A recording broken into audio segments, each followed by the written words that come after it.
بالکل ٹھیک ہے۔ مجھے نہیں لگتا کہ نہیں، وہ بطور پاکستانی بھی ہمارا یہ مسئلہ ہونا چاہیے کہ جو بھی آئینی مدت کمپلیٹ کرے وہ ایک اچھے انداز سے گڈ بائی ہو اور وہ آرام سے اپنے گھر جائے۔ جیسے زرداری صاحب جو ہیں وہ جب گئے تھے اور میاں نواز شریف صاحب جو ہیں وہ ان کے پھر منتخب صدر آئے، پھر اس کے بعد یہ آئے، تو جو سلسلہ چل رہا ہے اس کو اسی طرح چلنا چاہیے۔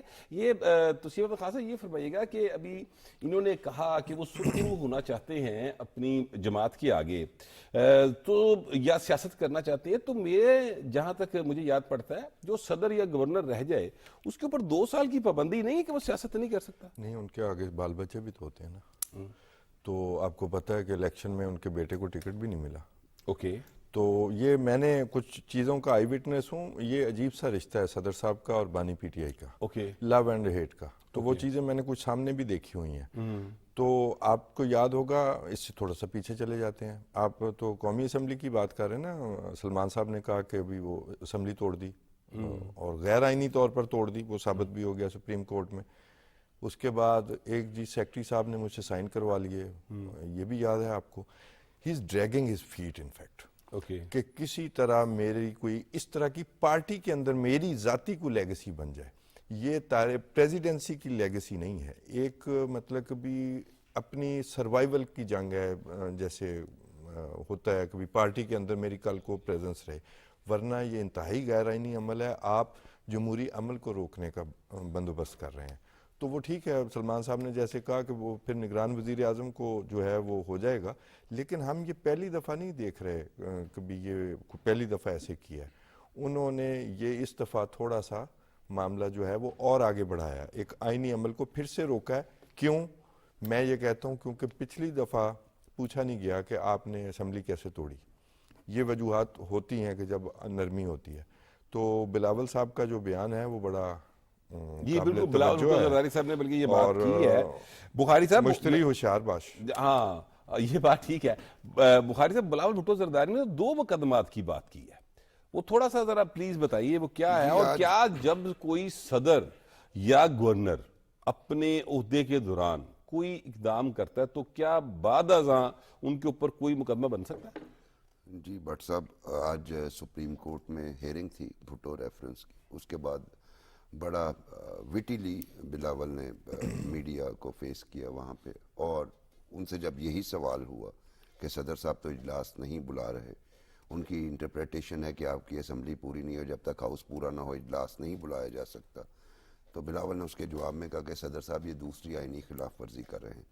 پہلے نو کانفیڈنس کے معاملے پہ کی، کیونکہ پتا ہے کہ جب نو کانفیڈنس ٹیبل ہو جائے، موو ہو جائے، تو اسمبلی کو ڈیزالو نہیں کیا جا سکتا۔ تو انہوں نے اس وقت پرائم منسٹر کی ایڈوائس کو، جو کہ خود ایک انکانسٹیٹیوشنل کہلاتی ہے، اگر نہ ہوتی تو کورٹ کا کم از کم وہ ریسٹور نہ کرتا وہ سارے معاملات کو، تو نمبر 1 وہ کہتے ہیں اس میں ان کے خلاف ٹریزن کیس ہو سکتا ہے، اور دوسرا اس دفعے ہو سکتا ہے، چونکہ بڑی سیریس بات ہے، سیریس بات ہے۔ اور بلاول بھٹو ایک پارٹی کے چیئرمین بھی ہیں اور جو آنے والی حکومت ہے اس میں بڑے یعنی اہم وہ حصے دار ہیں۔ میں نے اسی لیے کہا مشتری ہوشیار باش۔ جی بالکل، اور میرے لیے بھی یہ الارمنگ ہے صورتحال، کیونکہ اب جو ہے جس شک کا آپ حوالہ دے رہے ہیں 91 کا، اس کے کلاس 2 یہ کہتی ہے کہ 21 دن میں ہر حال میں ہوگا، اس میں یہ نہیں کہا گیا کہ صدر کی، ہاں صدر پہلے کال کر سکتا ہے، ہاں پہلے کر سکتا تھا، ٹھیک ہے، ایک اس میں یہ یعنی صدر کے پاس صرف یہ اختیار ہے کہ جو 29 کو ہونا ہے اس کو 2-3 دن پہلے ڈریگ کر لے، ورنہ 29 کے بعد تو صدر کے پاس کوئی آپشن ہی نہیں رہتی۔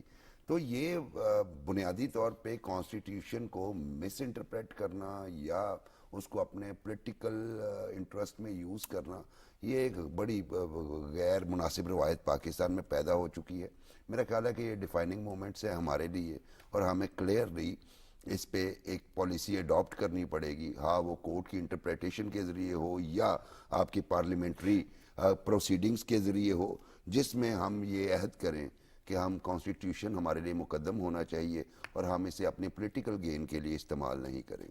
دیکھیں بخاری صاحب، جو معاملہ اس وقت زیر بحث ہے اور جس پہ ہم بات کر رہے ہیں، اس میں جو صدر صاحب کا سٹانس ہے وہی سٹانس جو ہے پنجاب اسمبلی کے اندر رانا آفتاب احمد خان صاحب اور ان کے ساتھ جو ان کی اپوزیشن کے لوگ تھے انہوں نے لیا تھا کہ جناب آپ پہلے ہاؤس کمپلیٹ ہو اور اس کے بعد اگلی بات ہو. تو سبطین خان صاحب جو ہیں انہوں نے یہ بات کہی وہاں پر کہ اگر تو یہ معاملہ 1-2 روز میں حل ہوتا ہو تو پھر تو میں اجلاس کو ذرا مؤخر کر لوں, کل تک لے جاؤں, پرسوں تک لے جاؤں, لیکن مجھے اس بات کا علم ہے. وہ کہتے ہیں کہ یہ الٹیمیٹلی معاملہ جو ہے وہ اعلیٰ عدلیہ میں جائے گا اور وہ وہاں پر پہنچتے پہنچتے کتنا ٹائم لگے گا, جبکہ ہمیں آئین جو ہے وہ باؤنڈ کرتا ہے کہ ہم نے 21 دن کے اندر اندر یہ پروسیجر کمپلیٹ کرنا ہے. اس میں آپ تو سبطین خان یہ صاحب ایک کا معاملہ ہے.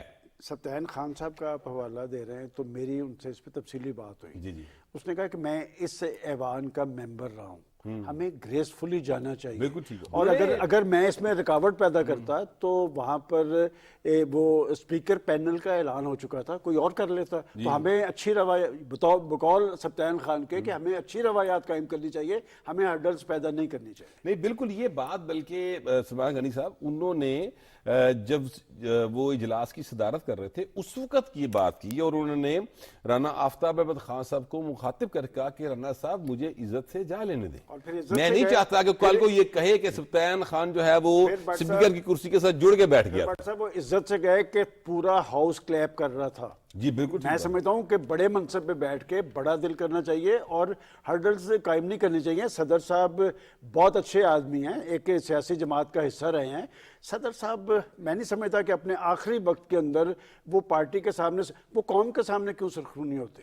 اچھا کل جو نئے اسپیکر جو منتخب ہو کے آئے ہیں جناب ملک احمد خان صاحب, اچھا ان کی بھی میں آپ سے بخاری صاحب گزارش کروں کہ انہوں نے بھی آتے ہی آئین کی جس طریقے سے پاسداری شروع کی ہے, جب یہ رانا آفتاب صاحب جو ہیں جو میرا خیال ہے شاید اپوزیشن لیڈر ہوں گے کیونکہ وہی لیڈ کر رہے تھے اور بڑے سینئر پارلیمنٹیرین ہیں, بڑے سیزنڈ آدمی ہیں وہ, تو اس وقت انہوں نے یہ کہا ان سے کہ رانا صاحب آئین کا آرٹیکل 130 کی کلاس 2 بڑی کلیئر ہے, وہ اجازت ہی نہیں دیتی کسی اور ABC کو بولنے کی بھی.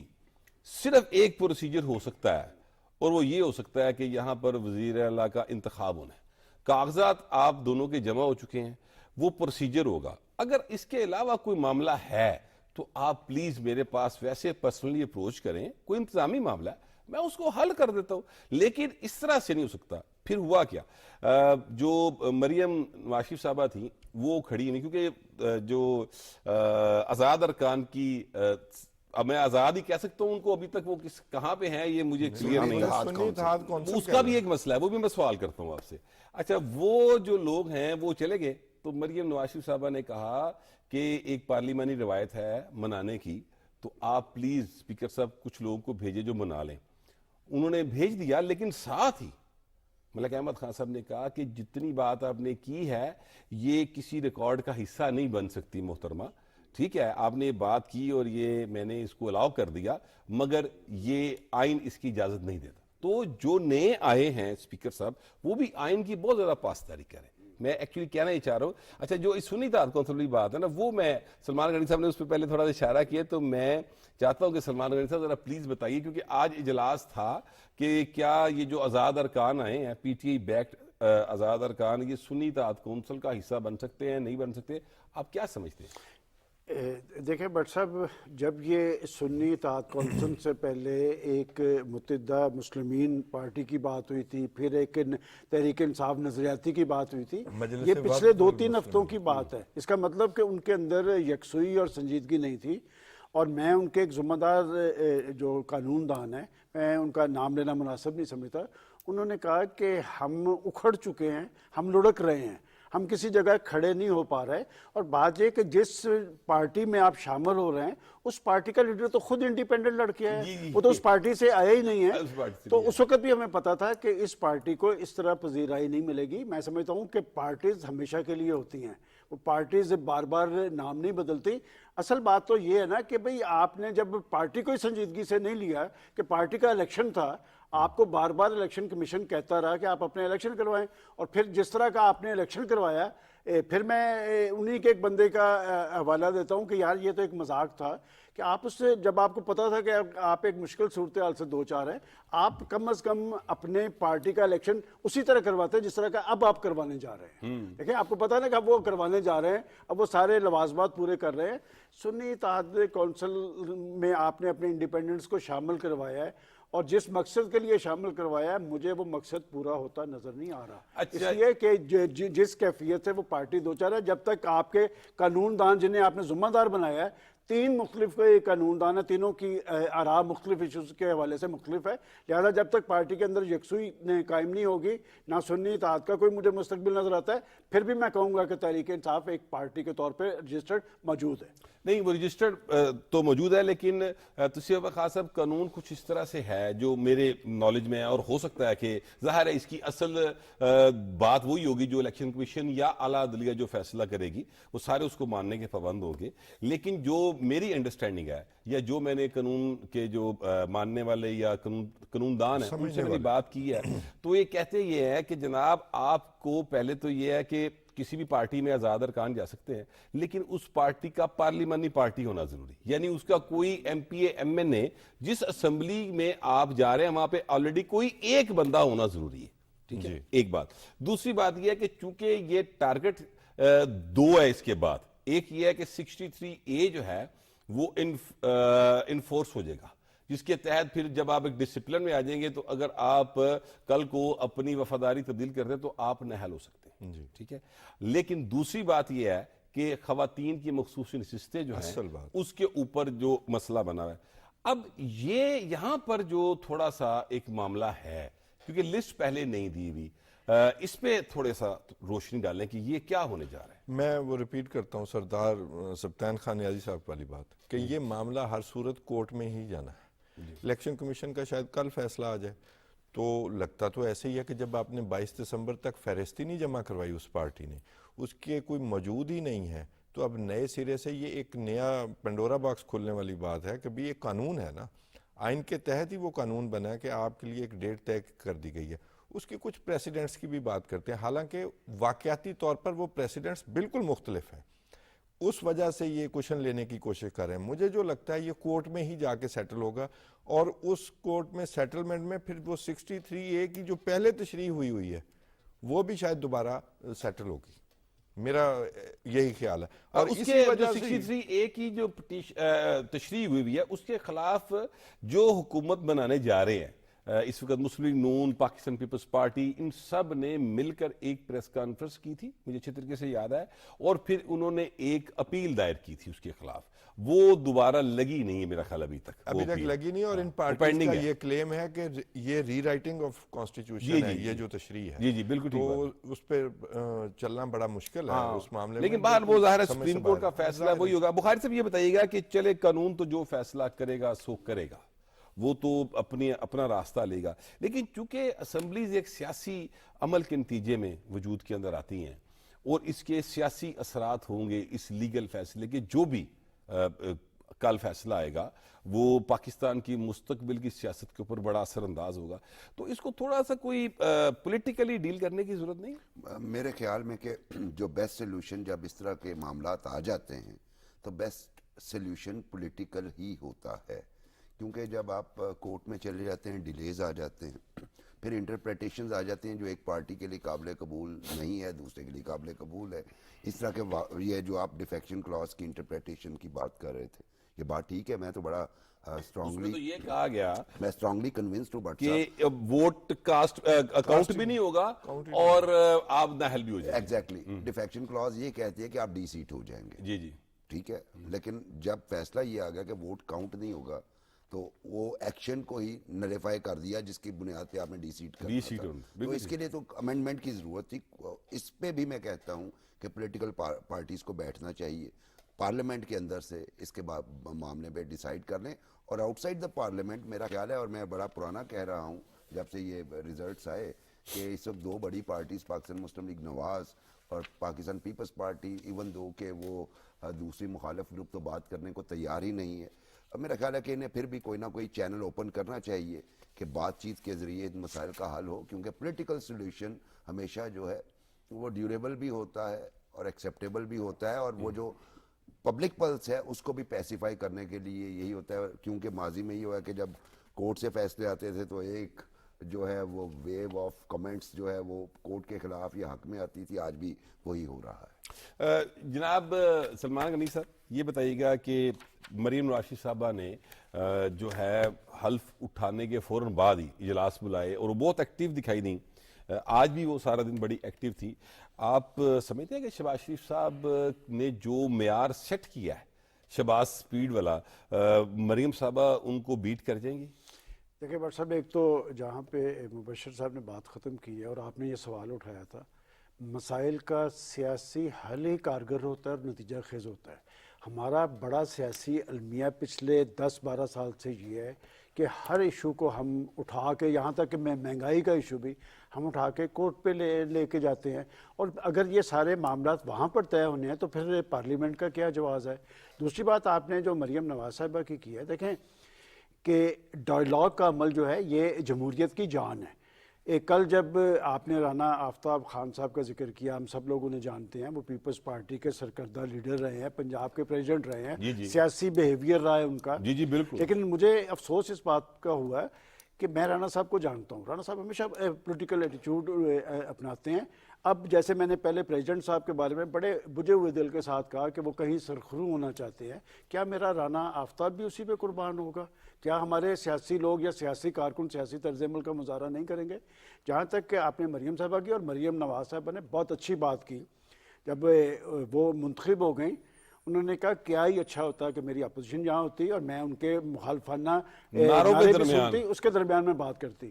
اور میں آپ کو یہ بتاؤں کہ جہاں تک آپ نے شہباز شریف صاحب کے ٹرینڈ کی بات کی ہے، یہ مریم صاحبہ کا سب سے بڑا چیلنج ہی ان کی لیگیسی ہے، اس لیے کہ ان کے والد محترم بھی چیف منسٹر رہے ہیں، ان کے چچا جان بھی 3 دفعہ چیف منسٹر رہے ہیں، اور ان کی کزن بھی چیف منسٹر رہے ہیں، کزن بھی رہے ہیں۔ دیکھیں بات یہ کہ باپ اور چچا جو ہے وہ کامیاب چیف منسٹر رہے ہیں، اس لیے کہ یہاں سے انہوں نے پھر ٹیک آف کیا اور وہ پاکستان کے پرائم منسٹر، بھائی بھی کامیاب ہو جاتا، کزن بھی ہو جاتا اگر موقع ملتا، ٹائم بہت کم تھا ان کے پاس۔ لیکن بات یہ کہ وہ چونکہ کامیاب چیف منسٹر رہے اور وہ کامیاب پرائم منسٹر کے منصب پہ پہنچے۔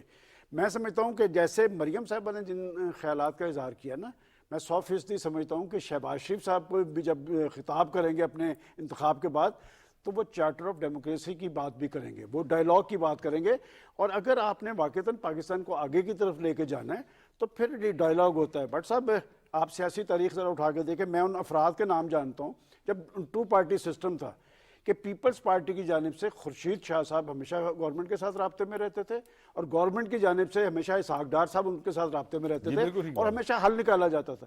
یہ ڈیڈ لاک پاکستان میں کیوں کر طاری ہوا، کس کی وجہ سے طاری ہوا، کون سا مائنڈ سیٹ ہے، میرے خیال اس پہ کوئی دو راہ نہیں ہے۔ اور بات یہ کہ شہباز شریف صاحب نے تو سب سے پہلے اعلان کیا تھا کہ اکثریتی پارٹی پی ٹی آئی ہے، ہم انہیں کہتے ہیں کہ آپ حکومت بنائیں، اور جواب میں وہ شخص کیا کہتے ہیں، وہ ایک ٹویٹ کرتے ہیں کہ جی پیپلز پارٹی، مسلم لیگ نون اور ایم کیو ایم ان سے بات نہیں ہو سکتی۔ میں اسی پر آپ سے بات کروں گا، لیکن فی الحال ایک بریک کا کہا جا رہا ہے تو بریک لیتے ہیں اور بریک سے واپس آئیں گے۔ تو میرا سوال میں ابھی چھوڑ کے جا رہا ہوں ان تینوں حضرات کے لیے کہ بات چیت سیاسی مسائل کا حل سے ہی ہوتا ہے، یعنی سیاسی بات چیت کریں گے سیاستدان تو مسائل کا حل نکلے گا، کوئی بات ہی نہ کرنا چاہیے تو پھر کیا کیا جا سکتا ہے، اس پر بات کریں گے۔ فی الحال ٹیک اے بریک۔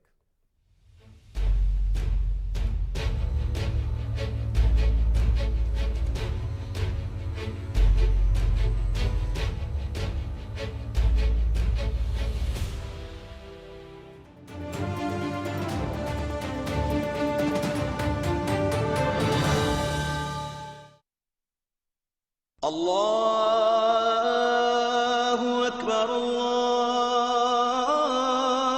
اللہ اکبر اللہ اکبر اللہ اکبر اشہد ان لا الہ الا اللہ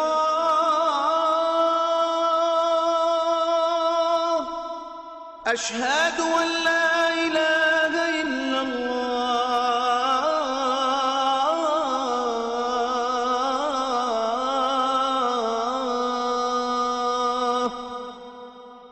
أشهد أن محمد رسول الله أشهد أن محمد رسول الله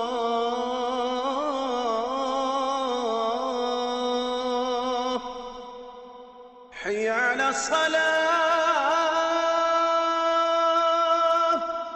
حي على الصلاة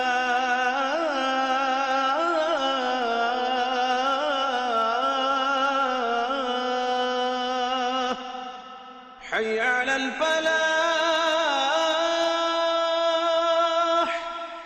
حي على الفلاح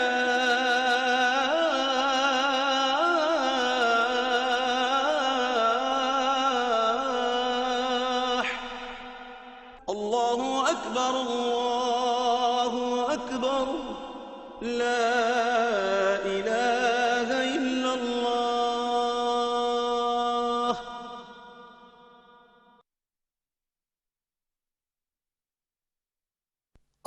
اللهم صل على محمد وعلى آل محمد كما صليت على إبراهيم وعلى آل إبراهيم إنك حميد مجيد اللهم بارك على محمد وعلى آل محمد كما باركت على إبراهيم وعلى آل إبراهيم إنك حميد مجيد.